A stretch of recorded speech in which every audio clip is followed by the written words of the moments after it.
مسمن هاك امك هاك باك. كي دايرين يا المتتبعين الاحباب على قلبنا؟ كي دايرين يا صحابنا وخوتنا؟ اش اخباركم؟ لاباس عليكم؟ هانين صحيحه مزيان؟ اليوم في هاد العشيه بركت انا والوالده اش غنديروا الكوتي ويبان ليا غندير واحد المسيمنات ودرناهم وغنشوفوهم كاملين. الطريقه ديالهم سهله مهله. درت هنا العبار بالكاس ديال العنبه، درت 3 الكيسان ديال دقيق الفينو، خديت نص كيلو ديال الفينو، خديت 3 ديال الكيسان منه والباقي احتفظت به باش نرش به في الاخير.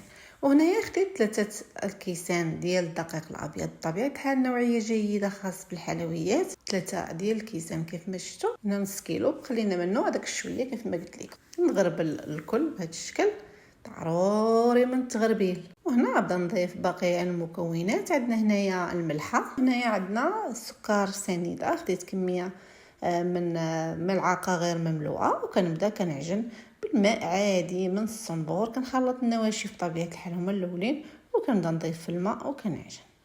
نخلط الخليط ديالي ونخلي العجين ديالي بالماء حتى تجمع. بهذه الطريقه نبدا نجمع بشويه كنحصل على عجين اللي مجموعه متجانسه. تبارك الله كاملين كتعرفوا تعجنوا، غير كنبغيو نشاركوا معكم الطرق ديالنا. هنا صافي خدات حقها في الماء، وغادي نبداو في المرحله ديال التليك. ضروري من التليك الا بغيتي المسمن يجيك مزيان. حطيها بحال العجينه على سطح العمل، ايوا ودلك وعاودي دلكي وزيدي دلكي مزيان. كاينه عاود لك وزيد لك. كندلك العجين ديالي بشكل جيد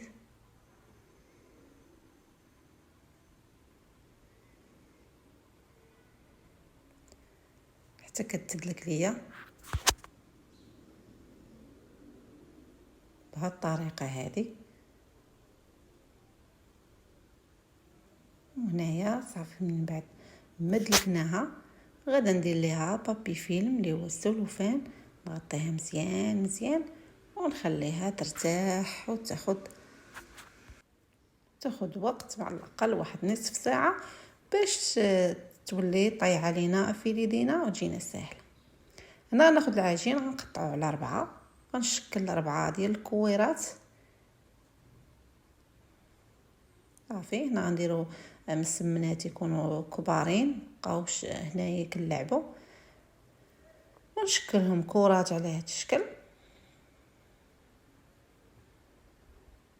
بهذه الطريقه.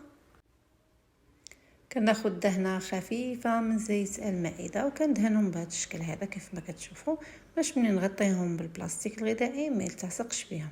كناخذ القصريه كنقادهم على هذا الشكل، كنعاود نغطيهم ونخليهم يرتاحوا كذلك واحد وقت معين باش يعطينا الطوع فقط، وكنخليهم جانبا. هنا عندي زيت المائده، عندي هنا الزبده مذابه، عندي هنا الدقيق الفينو مع خميره ديال الحلوى من فئه 8 غرام. هنا درت غير نصف ديال الساشيه ديال الخميره فقط، كميه قليله ديال الدقيق. وكنوجد هادو هما الاولين كنحطهم، وعاده كنبدا كنخدم. كندهن سطح العمل بالزيت المائده، وكنبدا كنسرح في العجين ديالي على هذا الشكل. دهنه خفيفه من الزيت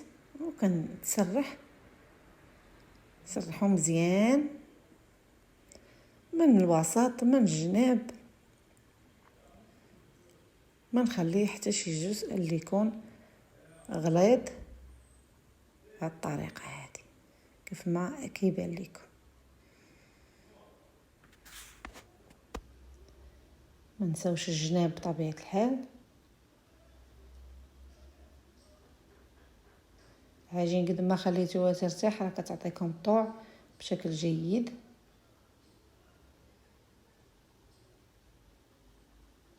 صافي هنايا نديروا رشه من الزبده اللي دايبه، زبده سبيسيال،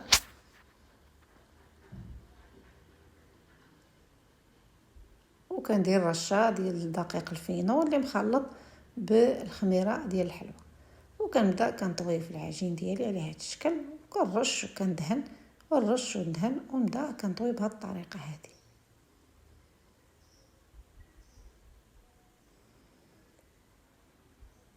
ها هي بحال هذا الشكل صافي. كنعاود نوعكم واحده ثانيه بهذه نفس الطريقه، سرحها بشكل جيد.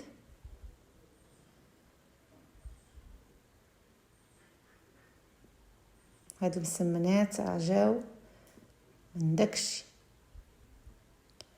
سرحوا مزيان الجناب الوسط وندهن بالزبده ونرش الدقيق. كنستمر بنفس الطريقه حتى كنكمل المسمن اللي عندي كامل. بغيت نقول لكم السيمنات زعما راهم صغار، الساعه راهم كبارين. دابا تشوفوهم.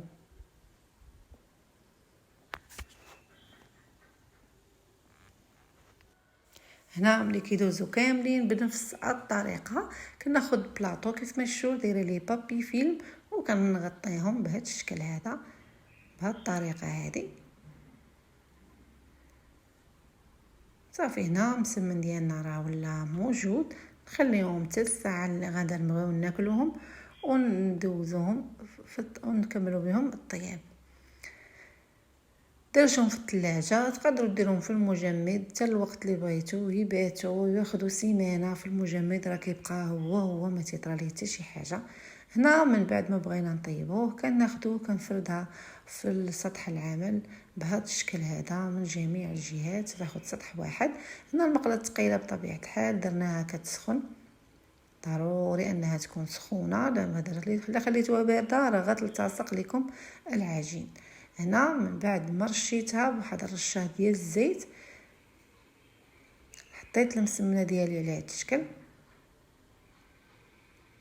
كيف ما كتشوفوا راهم جاو كبارين جيدين، ما كاينش اللعب.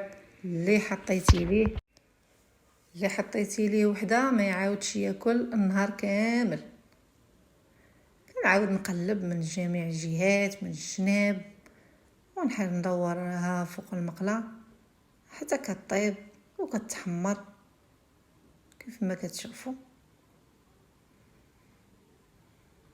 كيجيو رائعين شكلا ومذاقا.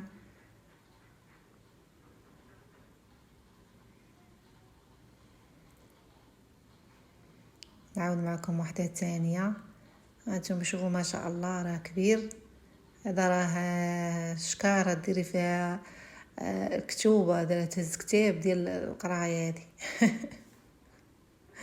كنستمر بنفس الطريقه، كنقلب من جميع الجهات وندورها مره باش تاخذ لون موحد وتجي محمره من جميع الجوانب بهذه الطريقه هذه حتى كنطيب الكميه اللي عندي. 4 ديال المسمنات كبارين وجيدين.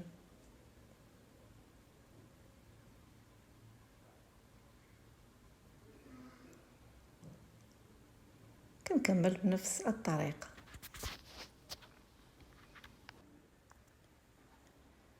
هذا هو المسمن ديالنا من بعد ما طاب، كيجي مقرمش كيجي مرق كيجي بنين رائع عائلي. بالنسبه للناس اللي عندهم عائله كبيره هذا هو اللي عملي. كتقسميه بهذه الطريقه هذه وكتحطيه راه كيجي بنين ورائع وطيب كيف ما كتشوفوا مقرمش. وهذا كان هو الكوتي ديالنا انا وميمتي الله يخليها ليا، بطبيعه الحال مرافقينه بواحد البريريد ديال اتاي. كان هذا هي العشيه ديالنا. شكرا لكم على المتابعه، وما تنسوناش بكومونتير زوين بحالكم يشجعنا ودعمنا ويزيد القناه ديالنا للامام. ما تنسوناش بزر الاعجاب، ما تنسوناش بالابوني بالنسبه للناس الجدد. والى اللقاء والسلام عليكم ورحمه الله تعالى وبركاته.